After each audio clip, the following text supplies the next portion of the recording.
Hey everybody, welcome to the In All Things podcast. It's time to see God in everything.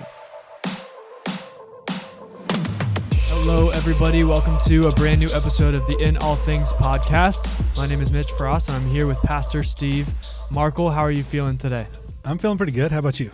It's a different day for us. Yes, it is. Why Sunday. are we recording on a different day? Yeah, because one of our production team members is taking off to go skiing, I believe, tomorrow. So, yeah. Interesting. So we had to record on a Sunday right after church. So you're feeling really good. No, I'm not. What are you feeling right now? Tell us. Share with us. This is usually when I just want to lay down and take a nap. But we're doing this. But we're here. We're here. Yeah, we had two services. Brand new series started today, Peopleology. You know, I think you asked me this before. Do you feel better about one or the other? Some days I don't. Today, it was one of those days. 11 o'clock definitely went better than 9:30. Why? That's a great question. It's one of those things where we got started and the crowd didn't feel very lively. And then I kind of got in my head because I mispronounced a few words and then I just felt off. But then other people afterwards told me they didn't notice it. But it was, in my head. But then second service, slowed down. It went better, felt better. I don't know, more engaged. Yeah. Well, I know we've talked about it before with certain episodes talking about what it's really like to be a pastor and things like that. But man, it doesn't take much. Sometimes, some days, something could happen. And you're just still like, okay, I'm going to get up there and kill it. Like I'm so excited. Yes. But there's some days where, man, it takes like a little something, the atmosphere of the room, something that just really gets in your head. Too, you do the same thing. And like a lot of pastors, I go over my message out loud multiple times. And I do it every Sunday morning. It's my last run at like 6 o'clock at home, sitting at my desk, and it went great. And I was like super excited. And then something happened at 9:30 and it felt really flat to me. And I was like, So prayed more between the services and felt much better than last time. And that's the one that's online. So hey, that's good. There you go. Well, how was your morning? It was good. Yeah. Typical morning. My car is stuck in my driveway, so my wife had to take me here. Yeah. But we made it in one piece, and I think it was a good morning for us. 9:30. We enjoyed the service as much as we could, but we definitely noticed a little bit of the stale crowd, maybe a little bit. Yes. I didn't notice you as much. I gotta say, I didn't notice the really tripping on words or anything like that. You sent me a nice text and told me that I did good. No, but we definitely the whole time we're just noticing like, okay, this room is not here. Is anybody alive? Yeah. I don't know if it's coming out of the storm coma or something that we got going on here, but this is different for you too because you're here doing this afternoon and you got to be back in a few hours for the well. Yeah, so different. Yep. So tell us about this storm that we had in Ohio these last couple of days. Would you say it's the worst storm we've had so far? What, this year? Uh-huh. Oh, by far, easily. And it was funny, watching the different models, like we always debate AccuWeather or the Weather Channel on our phones, and they were so off all week leading up to it. And then in the end, I don't know if either one got anywhere close to being right on it, but I never seen, and everybody's saying this, never seen that much sleet, like a whole day of sleet before it changed to snow. And so if you didn't keep up with it, your driveway has like several inches of ice under the snow if you shoveled. And so anyway, we're digging out or hoping for some sun to do some work. So maybe your car, maybe you can get it loose today. I hope so. That'd be nice to be able to just drive my car again. That would be nice. But yeah, it was kind of like the first couple of days after the sleet and snow was kind of like, okay, where are the plows at? Why are we not doing anything? Yeah. And then you realized, oh wait, let's think about this. There's so much ice and sleet underneath the snow, so there's nothing they can really do, right? Yeah, I think your neighborhood's like mine probably, it's where it's bad. just like you're driving on top of the ice. Yeah. But if it was if Sunday had been Friday, we wouldn't have been able to have church. It would have been that bad. Yeah, so it's pretty rough. Yeah. But we're here. Yeah, we did it. We had Sunday church. Yeah, it was good. Our parking lot's rough, but the main roads are fine. That's so right. It was a good day. So I know it's weird for you coming off a Sunday. You just preached 2 services, and now we got to sit up here for a little while and talk. So I wanted to keep it simple for you today, okay? And I just wanted to talk about the series that we just started. And I want to kind of dive into some of those ideas, even the ones that you started this morning, because it's fresh in your mind. It's easy for you to, and I know that you can't say everything you would want to say on a topic from the stage in a 30-minute sermon. So maybe this time will be a good time for you to open up a little bit and maybe just talk a little bit more about this study of people, of relationships that we're doing. So our series is called Peopleology, started today, 4 weeks. 4 weeks long. 4 weeks, right. Where did this come from?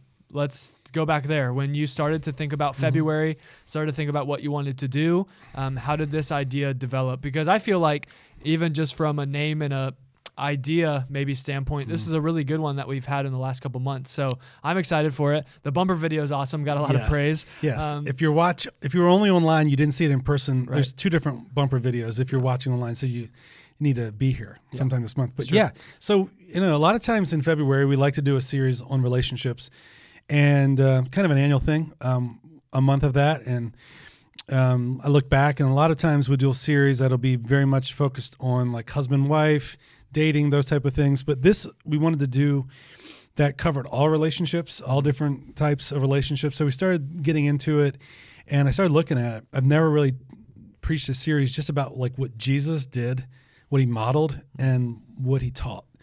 And you had loaned me a book that you had read in college. What was it called? Master Plan of Evangelism. Mm-hmm. And that is where Jesus talked about having the 3 and the 12 and so forth, the different circles of influence, and how that was his plan for evangelizing the world. Mm-hmm. And so that was kind of a jumping off point for today, the circles of influence. But then we began to think about what did Jesus do? We always say, what would Jesus do? Well, he would love first. So that's next week. Talk about how he always treated people with love, how he valued people more than anything else in this world. And then a week on conflict resolution, because like I said today, there's no perfect relationship. Even Jesus's relationships were not perfect because it had other people in it. And so how do we deal with imperfect relationships and conflict? And Jesus taught us a lot about that. So are you feeling excited about the series? I am excited about the series. Yeah. Even though I felt a little rough at 9:30, I feel excited about the series, really looking forward to the rest of it. I think, today was one that people really need to sit and contemplate a little bit, because it was kind of maybe one that was making you really think about your own relationships and where your circles are. Your inner circle, like Jesus had 3, we might have 3 to 6 people that are intimate friends. Probably if you're married, hopefully your spouse is one of them. Hopefully. And then you have a next circle of friendship where Jesus had 12. We might have 10 to 15, something in that range, where we share almost everything with, but not quite as much as the inner circle. And and then we have next circle where it's kind of like people that we do life with. I use the example of your parents. You have parents, other friends that are parents of the kids that are on the same soccer team or baseball team as your kids. So you're friendly, but they're not like in the inner circles. So the point was, who is in those inner circles, and are you investing in those relationships like you should? And so I think a lot of people really need to think about that. And so it's one of those messages I hope people will go home and really sit down and think about it and do some evaluation. Yeah, because something like relationships, and like you said, when we broadened it a little bit to make it not just specific to married people or dating people even, but we really broadened it out to really anybody can take these principles and apply them to their relationships and their lives. Right. Like with a series like that, it really is very applicable and very real, right? Like you said, with a message like this, you hope that people go home and actually say, okay, who are the relationships in my life? What do I need to do to make them better? Like that's why it's very important for us every February, if you do it every February. Yeah, not always, but to talk about this, because it's a yearly thing that we need to keep in check of how are we handling our relationships of all kinds, Right. So how did the name come about? Peopleology. Do you remember other what other names did you have before that? So when we have a final product, there's usually a process that gets there, and it's usually not me by myself figuring it out. So the staff together, I put things out there. We want to do this, and we had a couple. Do you remember? We had another ology.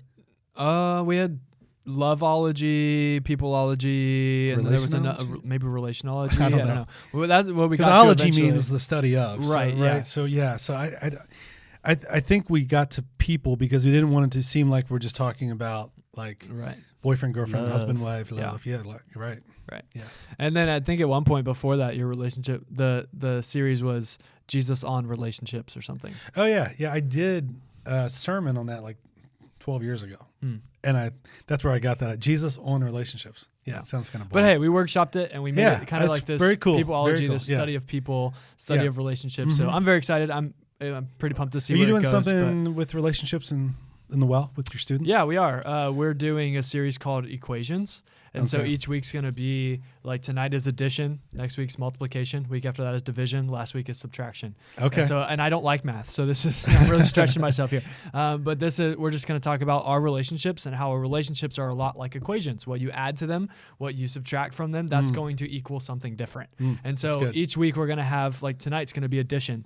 What do you need to add to your relationships? And then each week's going to end with, and this equals blank. And so if you do this in any kind of relationship, this is what it's going to look like. This is what it could lead to. So we're excited for it. We're doing something a little bit different this year where the last 2 weeks of the series, we're like, I'm going to preach twice. And so we're going to like really, really focus in on different groups within the students. So we're going to have one night that's guys and girls night. I'm not preaching to the girls, actually. That's a good point. But I'm going to preach to the guys and just really pull truth from what does a group of guys with no girls around need to hear about this idea of good relationships. Stuff, yeah. They're going to do the same thing for girls. And then the last week we're going to split like upperclassmen and everybody else. And we're going to talk about some things that are a little bit deeper. So that's great. Yeah. We're really focusing in on some things that maybe we would love to say to a whole group, but it'd actually be better if just this group heard it without this group around and stuff. So makes sense. We're not dancing around hard truths. I'm very excited for it. So that starts tonight. I love it. So we're doing equations. But anyway, let's go back to the master plan of evangelism. I just wanted to talk about that for a couple minutes today,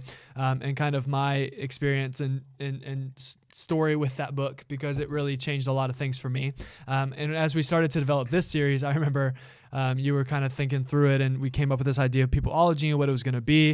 And I just kind of walked in your office and handed you this little book, and I was just kind of like, hey, check this out, like this. And you couldn't remember if you had read it before. I still don't know if you remember it at all. I did back in college. It's been around a long time. Yeah. So but your book had like, I don't know, 50 post-it notes in it with little writing on them that you had done and other friends that had circulated the book with you. Yep. So it came out in 1964. Okay. It's been around for a long time. Okay. Robert Emerson Coleman. I don't know any other books that this man has written, but I do know this one. And DeVee actually, we went to the same college, and a lot of our friend group ended up passing this book around, and he brought it to my attention, was like, hey, you'd really like this book.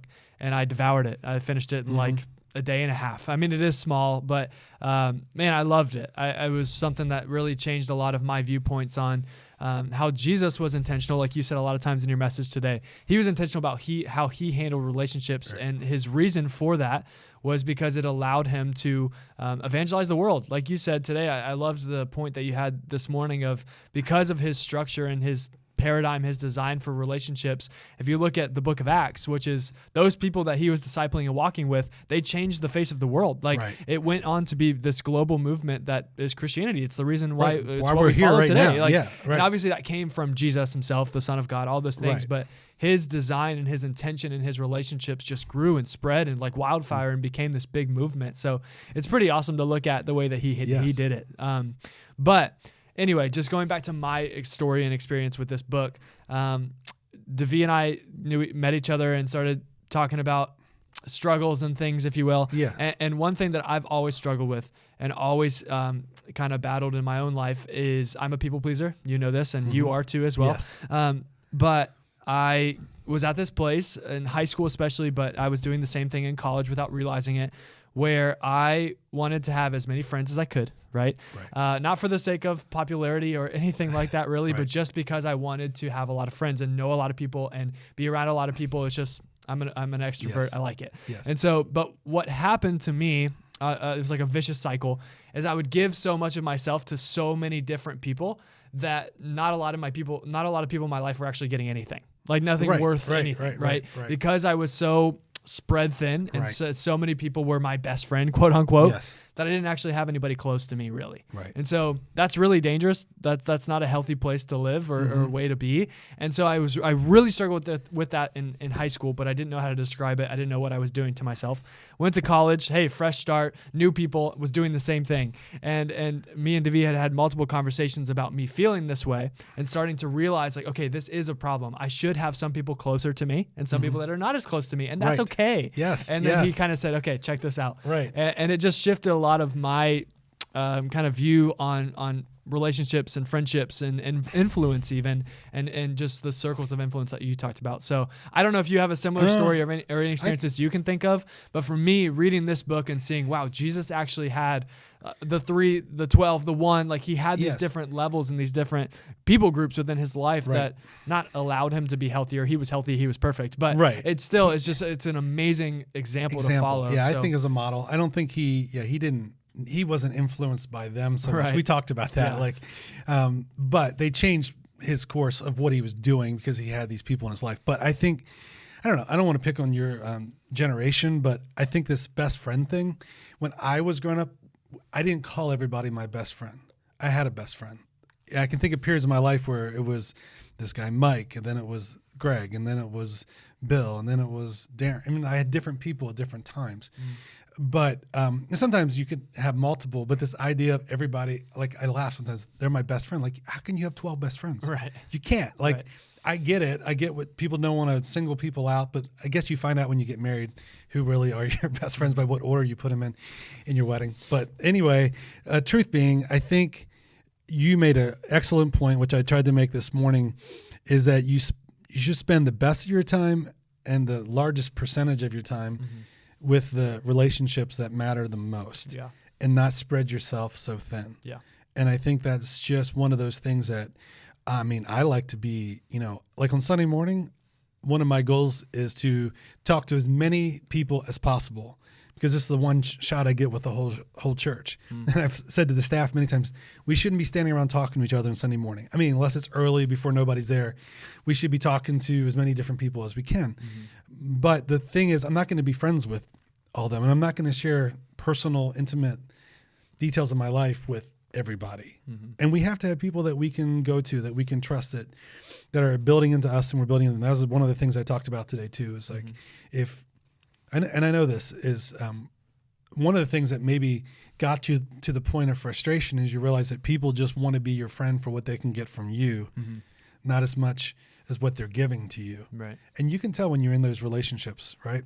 Where it's all like they're taking, but they're not really giving, but they just want to, I don't know, ride your coattails or be your friend because maybe you're more popular than they are or something to that effect. Did you ever experience that? Yeah, a little bit. Yeah. And I think it's just, you get to this point where whether it's a couple months, it's a couple years, or you have some big fight and you realize it and you're just like, I'm not being poured into at all. I'm giving a lot, and and it's not a selfish thing even. It's just wait, I'm giving everything and I'm empty and there's nothing coming back, right? Yeah. For the people closest to you, I think it does have to be a mutual sharpening. It's not like it's 50-50 equal all the right. time. There's times it's not when perfect, I can think about each one of those where it's like, I'm doing more pouring or I'm doing more receiving. It's okay.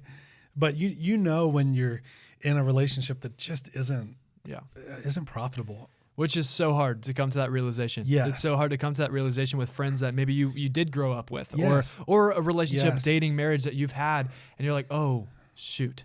Like, I'm the one giving everything, or I'm the one taking everything. Right. Like that's a hard realization to come to. I mean, and one of the things I pointed out near the end too is, do you have people in the inner circles in the 3 or the 12, however you define those, that are pulling you away from God? And that's hard because, I mean, some people, if you're, they're family members, that's one thing. But, there's sometimes we just allow people that bring us down in our lives. And that doesn't mean we cut people out of our lives. That doesn't mean we're not being a good influence and trying to bring them. But should they be in the inner circle? That's hard. It's a hard question to ask. Yeah. So for you, we're almost 30 years apart, right? I'm just coming out of college and graduating and moving on from that chapter of my life to now working in full time and getting into that new chapter of life, I guess. Yes. But what can you remember from your experience, as long as you can remember, of different jobs? I know you've moved a couple different times. You planted a church at one time. You've worked a couple different jobs. You're a youth pastor. You're here now for 10 years.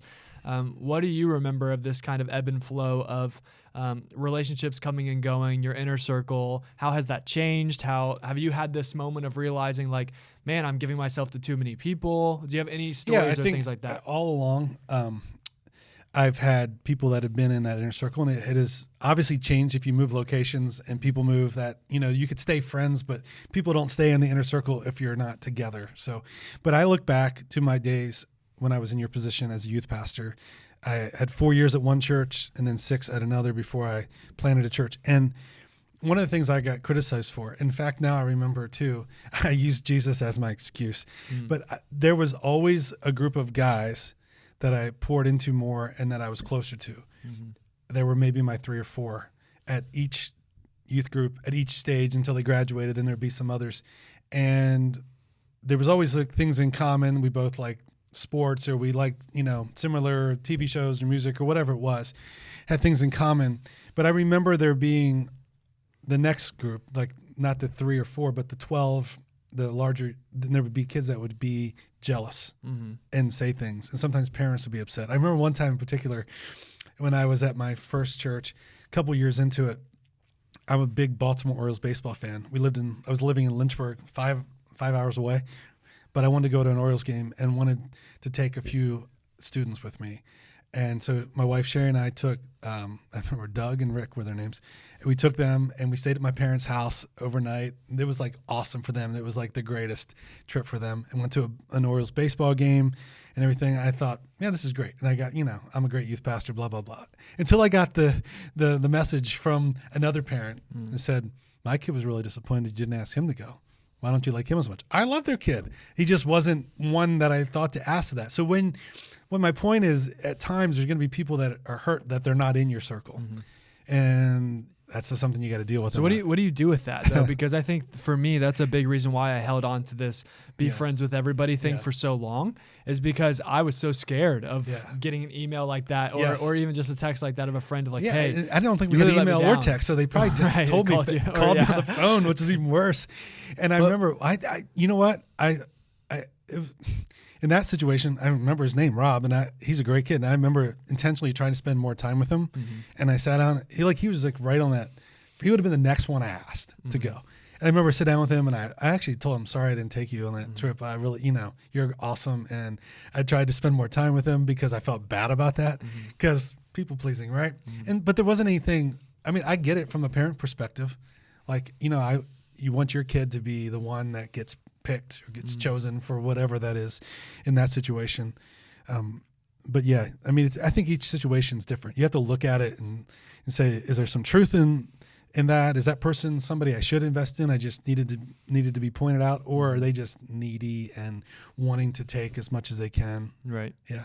I had a similar situation, not quite. I've only been a youth pastor for full-time a little over a year, coming up on 2 years part-time, but hey. Right. But anyway, I had a story in college similar to that, where there was this guy who was in our friend group, kind of mutual friends, and we would hang out in a big group and all these things, and there was some tension that came up between me and this person over the course of a couple months, and we couldn't quite figure out where it was coming from or what was going on. We never really addressed it. We kind of avoided it, brushed it under the rug, and things just got awkward. So it finally got to a point where we talked, and he kind of looked at me and he said, "You were one of my best friends that I've ever had, and I just feel like you're letting me down."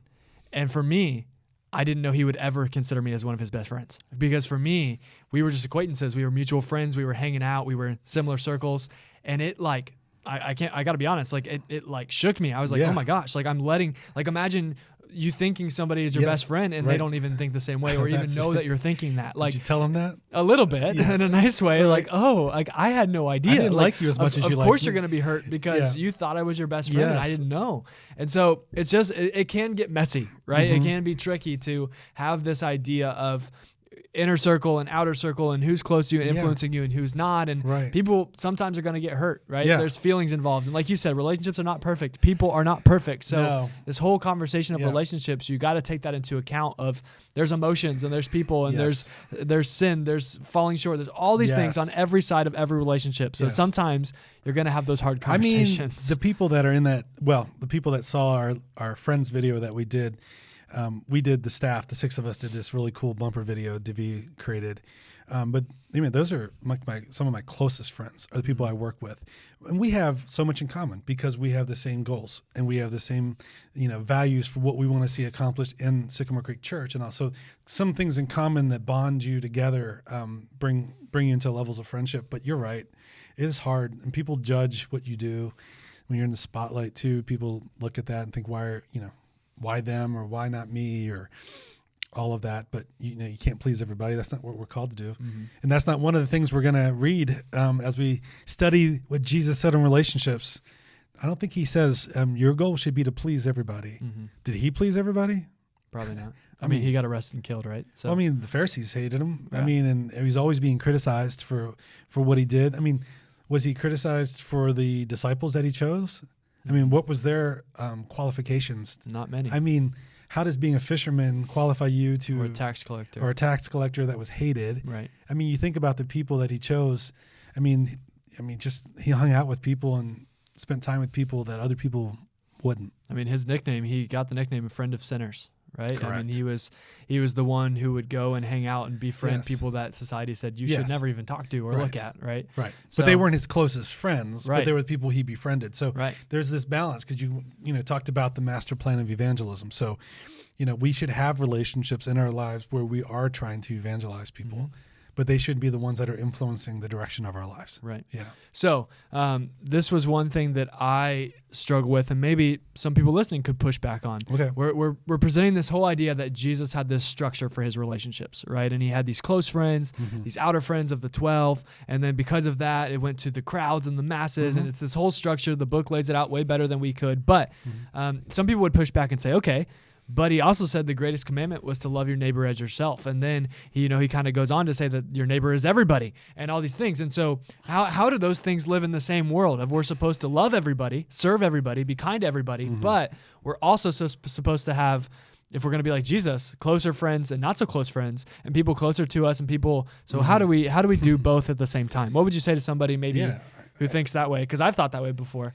That's hard because it's, we don't want people to compartmentalize their lives. But I do think when you understand what we're teaching and what Jesus was teaching and modeling, we're talking about two different things. We're talking about the people that are in our circles of influence, and we're talking about living out the commands of Jesus, which is, like you said, all the one another's, love one another, serve one another, all those things. So one doesn't cancel out the other. But I don't think it's that hard really for me to get my mind wrapped around. These are the people that I want to be in circles with of influence, that I'm close to, that are building into my life, that are making me more like Jesus. And these are the people that I'm trying to reach. And I can be friendly with them, and I can develop relationships. I have friends that are not in the church. I have friends that are outside of these circles, and I'm building and I'm trying and I'm working. And sometimes those people become the ones that are inside the circles. I don't know. What do you think? How do you answer that question? No, I think that's great. I think that's you brought up really good points on that. I think it is different. There are different ways to handle different types of relationships. And I think if you look at Jesus' example, you're going to see that. Like he didn't treat, the woman at the well the same way that he treated James, John, and Peter and his close disciples. It is different, right? All these examples of Jesus, and we'll look at some of these in the upcoming weeks, but you think about Zacchaeus. He was hated, tax collector up in the tree. There's Zacchaeus, and there's, like you said, the woman at the well.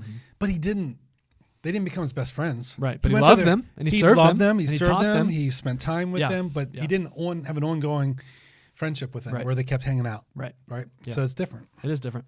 So we can get ready to bring this one to a close. I know you're tired. And I want to go on. And also, I want lunch. I don't know about you, but we don't usually record. Sherry said, "Are you going to eat something before?" I was like, "No, I guess." Yeah. So I'm ready. But we can kind of transition into our landing section here. This is a very applicable thing. Like we're really talking about relationships of all kinds, and everybody listening or watching has relationships of all kinds. And so, what are some real applicable steps or options or things we can give people listening or watching to where this week they can say, okay, this is my way that I can redefine these relationships or figure out who needs to be in what circle? What steps would you give them or tips would you give them to really actually do that, carry that out, take this conversation and do something about it? What would you say? I would start by writing down the names. I said this morning that anthropologist, a British guy in the 1990s, said that you can have 150 people that you're in a relationship with at varying levels. Obviously, people that know your name and they know you. And most of us have that. But don't write down 150 names. But write down the names of maybe the 20 to 30 closest people to you. Yeah. This is an exercise that I think we could do. And you write down their names and you take that first circle and that next circle. And then you say who should be in that circle of 3 to 6 or whoever, and write down their names. And then the next circle of 10 to 20, write down their names. And then who should be on the outer circle beyond that. I think that's a good exercise. Unless you already can nail it. Would you be able to just like spout it off right now? You probably need to think about it, right? Yeah. I do too. I've thought about it as I was preparing this week, but I didn't write it down. And the whole thing, I think the key word today was the word intentional. I think that we often just go through life and we just react. Like, okay, well, what's going on? I met this person. Now they want to be my friend, and now I'm going to hang out with them. And they become a very important person in our lives. And then when we do that, sometimes we are maybe not spending time with somebody that was important, that didn't do anything to be pushed away, and we neglect a relationship. And when you start neglecting a relationship that's important, it'll wither quickly and it'll move. And then that person's hurt and they don't know what they did wrong. It's just because we weren't intentional. We just reacted to a situation.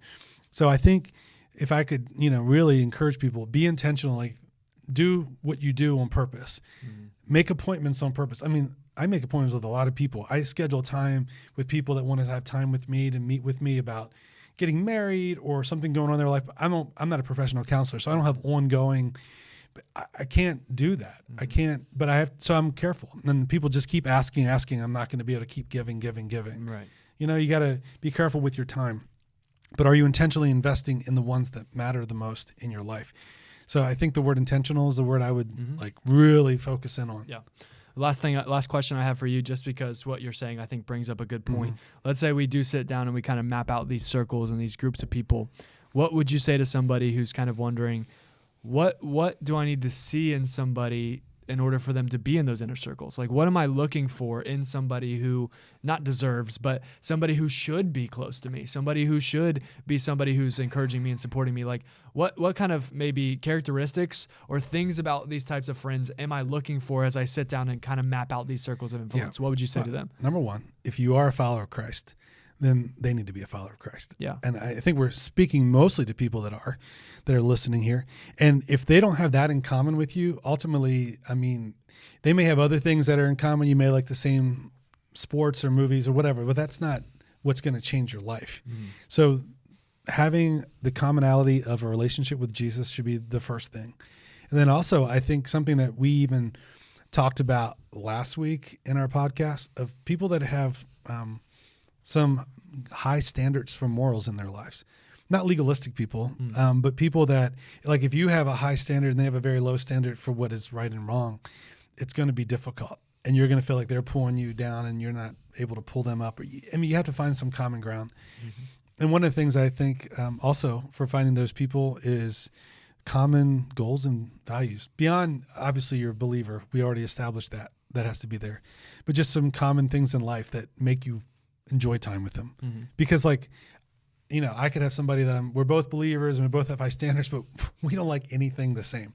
If you have nothing in common with somebody in terms of hobbies or likes, dislikes, you're probably going to have a struggle to hang out and really grow. Yeah. So the church is full of people that maybe fit the first two criteria, but the third of like, we don't have anything in common. There's a lot of people in church that I love I love having them in our church, and we can have casual conversation, but if we tried to hang out, it would be not fun for either one of us. And that's okay. Like there's okay. An awesome side, like relationships are supposed to be enjoyable, right? Yes, you gotta like, it's okay to have relationships where, man, we get along great and we enjoy the same things. Like I think that is important, right? Right. So, we don't want to admit that sometimes. Especially as pastors, like, we have, you're in a group, you're in ministry, you have the youth group, we have the, small groups are in. And it's like, there's people in your group that you enjoy having in your group, but if they wanted to go out and eat with you, you're like, okay, do we have to do? No, I'm just kidding.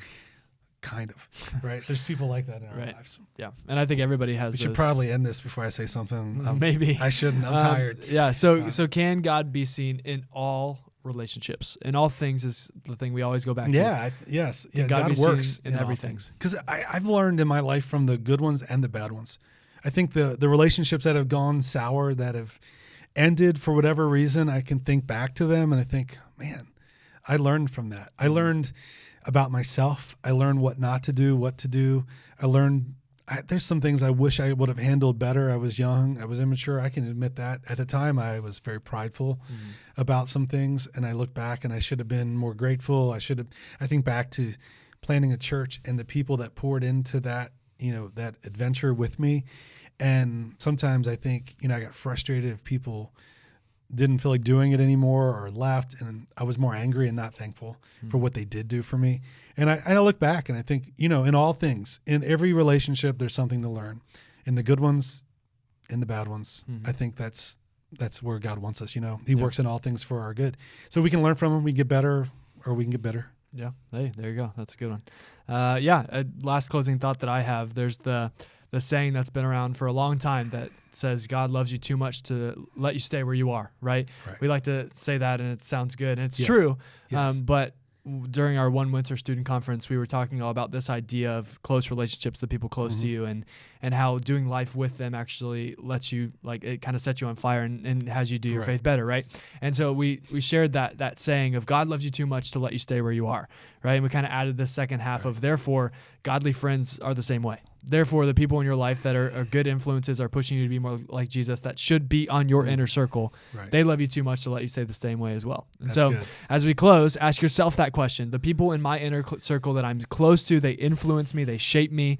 Are they pushing me to be more like Jesus? And am I doing the same to them? That's right. I think that's awesome. Well said. End. Yeah. Thank you. I didn't preach twice, so that was good. I'm thinking sharp this morning. Okay. But anyway, thank you so much for listening today. As always, let us know if you agree or disagree on these episodes, but don't just let them go in one ear and out the other. Yeah. Do something with these conversations and let us know what topics, ideas, questions that you have so that we can continue to make these episodes what you want them to be. So have a great week. Hopefully the snow continues to melt and we can enjoy this sunshine. It looks like it's going to be a good week. I think so. Yeah, we got a exciting different episode coming next week. Yes, very. Well. It's going to be a Valentine's Day-esque episode. It'll be good. We'll see you then. See you later. All right. See you. Thank you so much for listening to this episode of the In All Things podcast. Our challenge for you today is to send this episode to one person. Seriously, think of somebody right now that could use this conversation and send it to them. If you have any questions, feedback, or topic ideas, please send them to podcast@sycamorecreek.org and make sure you follow us on Instagram and Facebook at Sycamore Creek Church so that you can always see what's going on in our world. If this conversation helped you at all, make sure you share it, leave a review, and subscribe so that you don't miss out on a single episode. We love you, God loves you, and we'll see you next week on the In All Things podcast.